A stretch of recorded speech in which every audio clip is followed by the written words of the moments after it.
السلام عليكم ورحمة الله وبركاته. سورة يوسف، سورة يوسف أو سورة يوسف.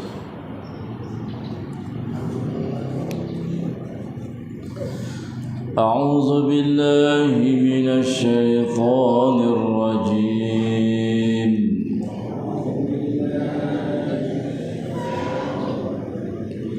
بسم الله الرحمن الرحيم.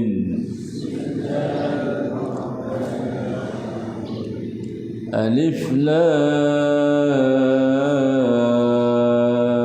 را.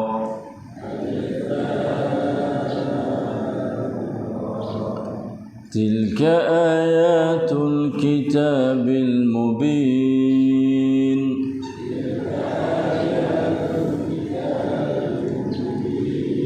إنا أنزلناه قرآنا عربيا لعلكم تعقلون.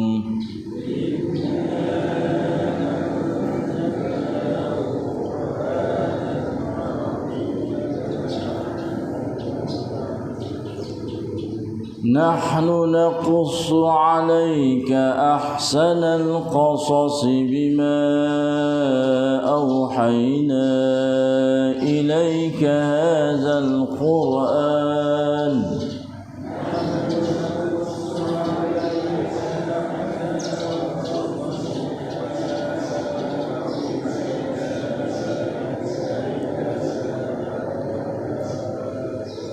وإن كنت من قبله لمن الغافلين.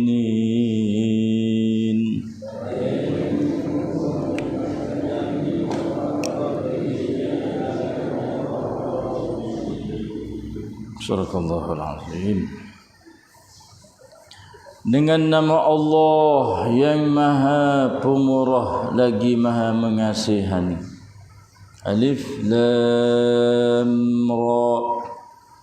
Ini ialah ayat-ayat Kitabul Quran yang menyatakan kebenaran.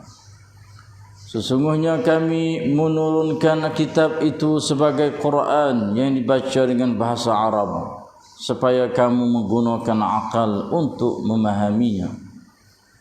Kami ceritakan kepadamu wahai Muhammad seindah-indah cerita dengan jalan kami wahyukan kepadamu Al-Quran ini. Padahal sebenarnya engkau sebelum datangnya wahyu itu adalah dari orang-orang yang tidak pernah menyadari akan halnya. ด้วยพระนามของอัลลอฮ์ผู้ทรงกรุณาผู้ทรงเมตตาเสมออะลีฟลามรอเหล่านี้คือองค์การทั้งหลายของคัมภีร์ที่ชัดแจ้งแท้จริงเราได้ประทานอัลกุรอานลงมาเป็นภาษาอาหรับเพื่อพวกเจ้าจะได้ใช้ปัญญาคิดเราจะเล่าเรื่องราวที่ดียิ่งแก่เจ้าตามที่เราได้ประทานอัลกุรอานตามที่เราได้ประทานองค์การอัลกุรอานนี้แก่เจ้าถึงแม้ว่าก่อนหน้านี้เจ้าอยู่ในหมู่ผู้ที่ไม่ทราบเรื่องราว Astaghfirullahal azim wa atubu ilaihi wa la hawla wa la quwwata illa billah. A'udzu billahi minasy syaithanir rajim. Alhamdulillah bi ni'matil Islam wal iman. Wa'lamu annahuma min a'zamin ni'am وكفى بهما من النعم. الحمد لله بنعمة القرآن وبنعمته تتم الصالحات.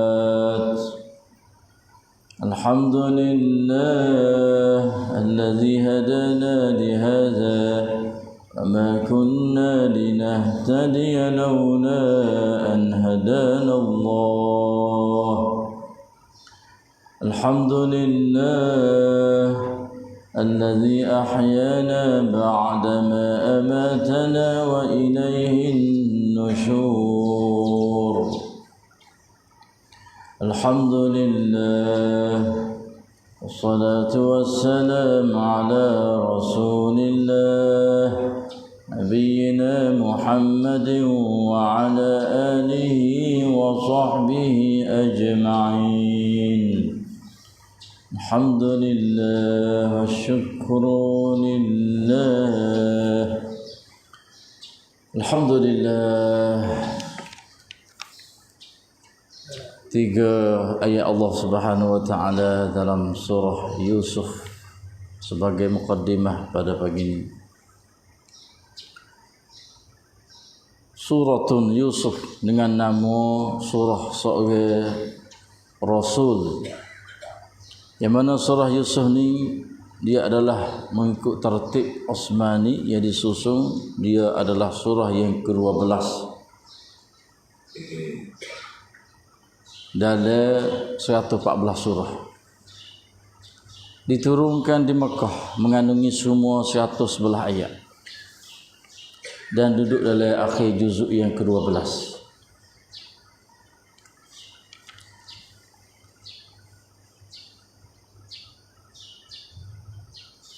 Surah Yusuf ini dia adalah satu surah seorang rasul, akan tetapi tidak sepertinya surah-surah lain yang dinamakan surah rasul juga. Yang mana ada pun kita mengaji sebelum daripada ni, di antaranya suratun Hud, dan banyak-banyak lagi dalam Quran surah yang disebut dengan nama para rasul-rasul. Sama ada Ibrahim. Tetapi surah Yusuf ni Allah Subhanahu wa taala cerita dalam surah dia ni hampir-hampir 90%. Mulai daripada ayat yang ke-4. Iz qala Yusufu li abih, mula situ. Ada pun 3 ayat sebelum ini sebagai muqaddimah surah dia. Satu mula daripada ayat yang ke-4 sampai ayat 101. Duk kecek perihal Nabi Yusuf. Dia semua 111, hampir-hampir 100 ayat, dekat-dekat 100 ayat. Duk kecek benar-benar cerita Nabi Yusuf dengan ahli keluarga dia, adik-beradik dia. Termasuk ayah dia juga. Tetapi surah sebelum daripada ni, yang nama Nabi Hud tu, dia mari cerita banyak. Kita mengaji ke dalam surah Nabi Hud, sebut Nabi Ibrahim lah, sebut Nabi Nuh lah, Nabi Lut lah, Nabi Syuaib dan juga Sulaiman. Jepuk sikit. Tapi di antara hikmah surah Yusuf ni, Allah 100%, 90% kecehan Nabi Yusuf juga. Tetapi ada beberapa surah saja yang tersebut nama Nabi Yusuf. Di antaranya suratul An'am ada sebut Nabi Yusuf. Surah An'am, dan kalau tak silap satu surah lagi surah Ghafir. Ada juga sebut sikit Nabi Yusuf. Tetapi dalam surah dia ni 90%. Cuma dengarlah betapa hebat setara mana, sebab tak ada nabi lain dah duduk ganggu, duduk kecek dalam surah nama Nabi Yusuf. Apakah hikmah dia? Kata para ulama, selain daripada surah Nabi Yusuf ni, Nabi duk kecek Nabi ni sikit, dengan kerana kadang-kadang apabila orang musyrik Mekah dia dengar bahawa Nabi sebut tentang orang yang deraka kepada Nabi-Nabi sebelum daripada ni, itulah akibat dia, menyebab orang musyrik Mekah getah, takut dan juga lari. Itu hikmah. Dan selain daripada surah Yusuf, dan hikmah surah Yusuf yang hanya sebut Nabi Yusuf saja. Allahu Akbar. Nabi Yusuf ni, surah ini turun di Mekah bermakna sebelum Nabi kita hijrah kepada Al-Madinatul Munawwarah. Di antara sebab-sebab turun surah ni tatkala ayat-ayat Quran turun kepada Nabi dengan melalui wahyu Jibril alaihissalam, Nabi pun baca dengar pada sahabat dia. Itulah Rasulullah. Dakwah dia, hijrah dia tak ada hal lain. Apabila wahyu dia sampai kepada umat dia dan sahabat dia. Tak ada mengajar hal lain tak Nabi ni.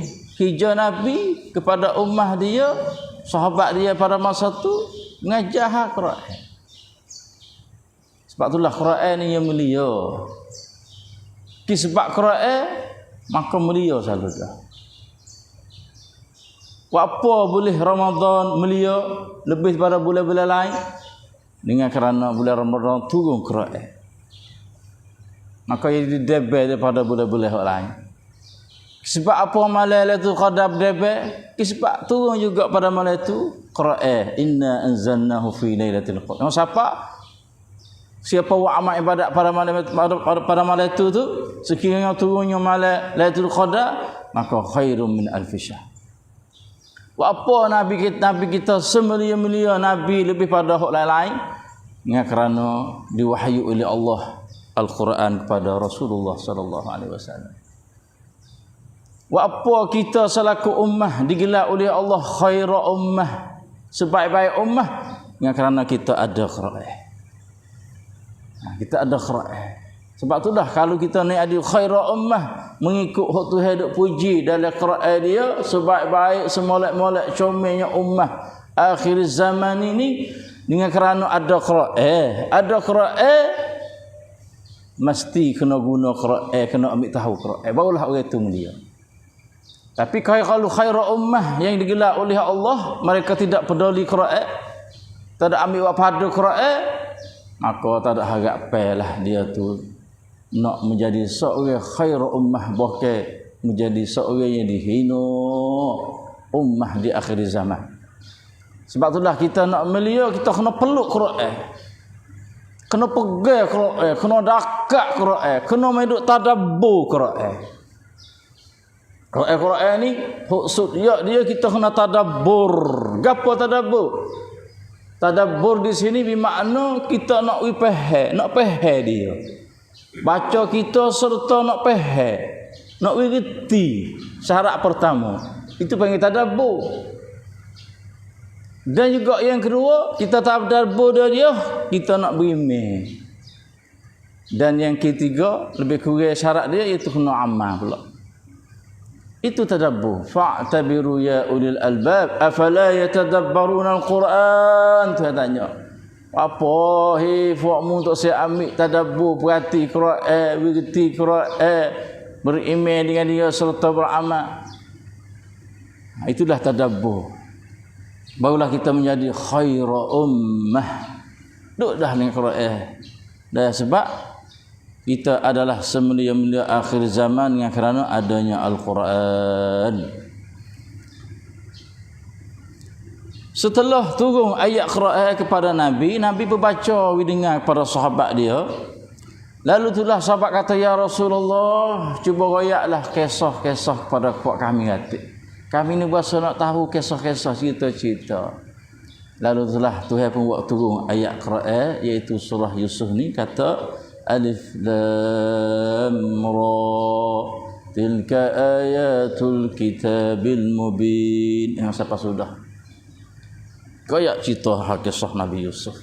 Subhanallah. Itulah di antara pendakwah orang hijrah agama. Salah satu daripada orang nak terikat dengan dakwah kita, kayak kisah, cerita-cerita. Tapi dengan syarat cerita hak benar lah. Bukan cerita dongeng. Cerita tak tahu main mana.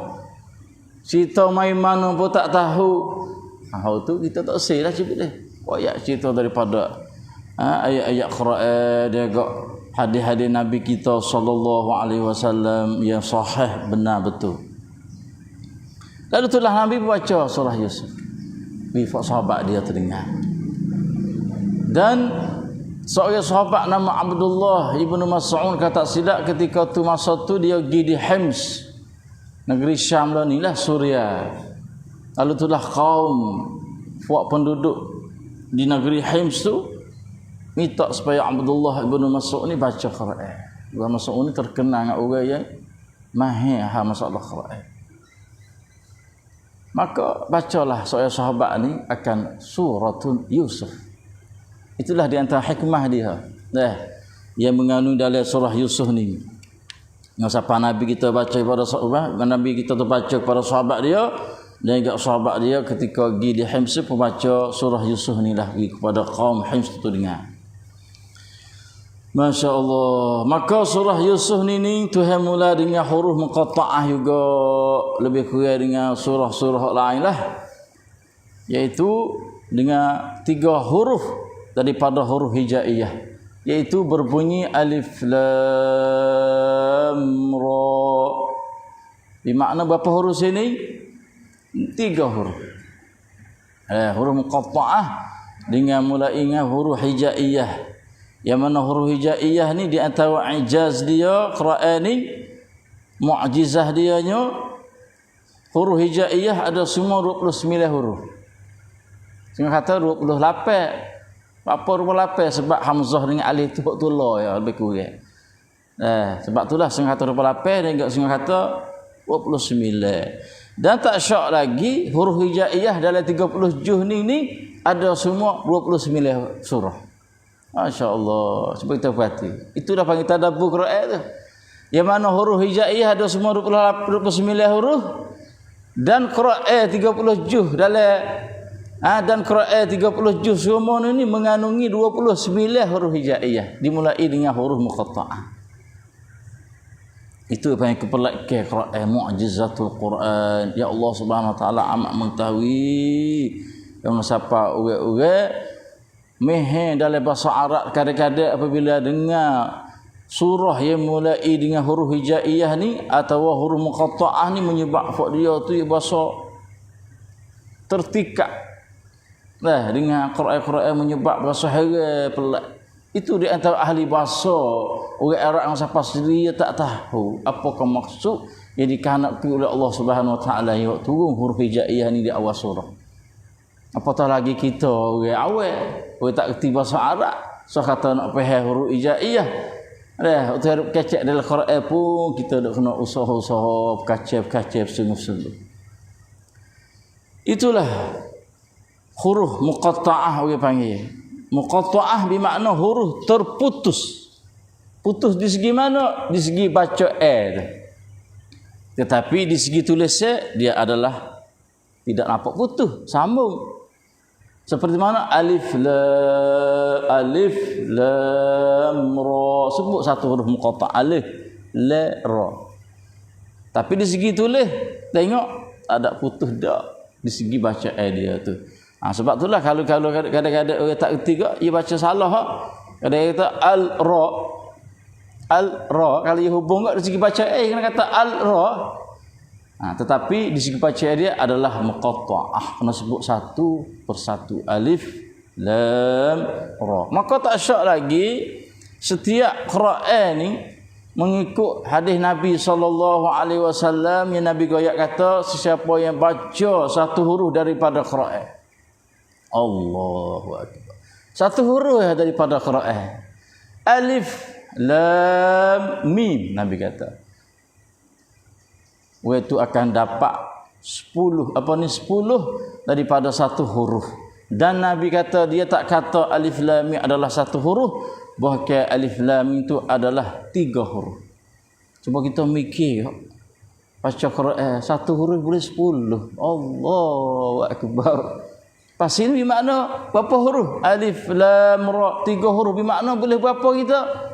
Subhanallah, 30 pahala yang Tuhan beri kepada hamba dia yang baca Quran.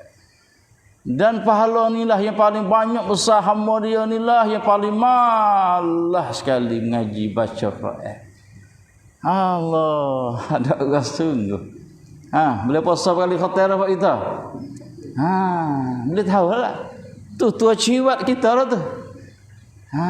Boleh puasa tak ada hotel lagi. Hari ni yang ke-13 dah. Nak derak ni baru 5 juz ya baru. Tu pun bengang kepala-kepala. Allah Akbar. Ada Allah sungguh. Kita dengan Quran ni tahu nak wayak. Ni huduk buah hidah ni. Buah hidah. Tapi ni ada pahat lagi, kelak lagi, tak ada bahasa manis lagi. Setengah orang ni khotel dah lah. Kita duduk dengar klip ke di Indonesia dia kata Allah satu malam khotel 30 juz guna masa 8 juz 9 juz tarawih dia. Mik lepas isyak siapa sahur. Setelah lama dah duk buat. Saya mendengar tahun ni kata di Indonesia duk dah. Dia mau dah takhlik mari. Ini orang faham masalah Quran. Kok kita pada 20 rakaat pun lepas tengok je. Malam derah sikit akik tanya ya di malam ni tak email derah. Kita nak derah semata kok kita. Nak derah semata. Duduk dalam duk dalam rumah Allah dah, tepat mulia Allah. Kau lama kau molek dalam rumah Tuhan ni. Tak sepuang rumah manusia. Selama mana kita duduk dalam rumah Tuhan, selama tu malaikat duk istighfar Allahumma ighfir lahu warhamhu, duk minta ampun Tuhan dan minta rahmat daripada Tuhan. Itulah tu ciwak kita Pas jumpa kita kira kalau satu juzuk kita baca dalam satu hari habis khatam. Bila huruf apa huruf semua? Atau ikut dengan 10. Ikut dengan 10. Allah banyak pada la ilaha illallah. Sebab itulah orang baca Quran ingat molek. Apabila kita ni baca Quran pak nak mai dua penyakit dia. Saya duk parti saya sendiri. Apabila baca Quran pak ia mai dua penyakit ni dah. Corak kena mari selalu dah. Yang pertama gapo? Bahasa malah mai dulu. Baca mula pak boleh selah 12 pipi tu bahasa mai dulu. Bahasa mai nak gotu napok gotu lagu ni lah. Pasal mai selalu tak percaya. Tahu belaka. Itu dipanggil penyakit bila kita baca Quran. So, yang kedua kadang-kadang kita tak nak perhati mana-mana. Nak baca lepas-lepas je. Sebab itulah kelazat Quran yang kita baca tu tak mari mana. Dua penyakit ni mai Quran. Subhanallah. Sebab itulah bila mai perasaan lagu ni fasta'iz billahi banyak. Itulah ubat dia. A'udzubillahi minasyaitonirrajim. Kata banyak. A'udzubillahi minasyaitonirrajim. A'udzubillahi minasyaitonirrajim. InsyaAllah yang mai semula pula semangat semula pula. Tu dua penyakit bila kita baca Quran. Allah kadang-kadang semangat nak baca pak. Boleh 2-3 lah yang mari Allah. Subhanallah. Mari selalu dah tipu daya tu kelemahan yang ada pada kita tu. Tapi cuba kita tengok semulalah. Ya Allah, alangkah besarnya pahala Quran aku baca ni. Wilah semangat aku wilah. Aku sabar kepada aku ni supaya aku ni boleh baca Quran habis dalam satu hari satu juz pun tak apa. Ya kerana gajah pahala dia adalah besar. Allah ni Tuhan nak nampak, Nabi nak nampak kata mu baca alif lam mim tu 3 huruf boleh 10 dah. Boleh 10 ganjaran dah. Boleh 10 pahala nah. Bukan boleh 10 kau. Kalau 10 kok pun nampak alif ba iaitu 10 kok. Lam ba iaitu 20 kok. Ra ba 30 tu pun banyak mana dah. Bah ni 10 pahala. 10 pahala memang lebih orang panggil besarnya harga dia kalau nak nilai dengan duit harga dunia ni. Wa huwa ahsanu indallahi sawaban. Dia adalah semulia-mulia sebaik-baik pahala di sisi Allah Subhanahu wa taala. Yang sebut kata 10 pahala dalam satu huruf baca Quran tu Allah harga dunia nak nilai tak leh. Harga dunia nak nilai tak leh nah. La ilaha illallah. Kita ada di dolar $100 pun berdebek dah. Sebab apa nilai harga di dolar tu ya besar. Sebab $1 kalau kita kira pukul mudah-mudah gak mai tukar negeri Sia kita boleh 30 kod dah. Pas $100 boleh 3,000. $1 boleh 30 kod. Jadi kalau nak nilai dengan Quran ni satu huruf boleh 10 kod yang baru. Hak ni $1 boleh 30. Kapas kalau 100 boleh 3,000. Oh, tak kena kerja gapo dah kita di hari tu. Tapi jawab kata nilai dia satu pahala di sisi Allah adalah lebih indah, besar, mulianya, banyaknya nak lawan dengan nilai harga duit dunia ni tak boleh berlipat kali ganda. Nauzubillah, astagfirullahalazim. Itulah kita kena faham. Alif lam ra bermakna kita boleh dah 30. Allah tak pasal-pasal mudah ya boleh. Nak nego dengan Tuhan baca Quran banyak dah. Sibuk dengan Quran banyak, lebih lagi di bulan Ramadan yang mulia ni. Nak sibuk orang sibuklah, sibuk dengan Quran nah. Pok kita nah pakai semua Quran nah insya-Allah. Itulah alif lam ra. Tilka ayatul kitabil mubin. Saya kata inilah ayat-ayat kitab Al-Quran yang menyatakan kebenarannya. Insya-Allah taala. Setiap kali kita perhati, kalau kita baca awal surah yang mulai dengan huruf muqatta'ah, maka ia nak sebutlah kecek Al-Quran. Di mana kegak surah Yusuf ni. Itulah sebagai mukadimah kita pada pagi ni. Insya-Allah kita sambung lagi besok hari. Berbetul daripada Allah. Wassallallahu ala nabiyyina Muhammad. Wassalamualaikum warahmatullahi wabarakatuh. La haula wala quwwata illa billah.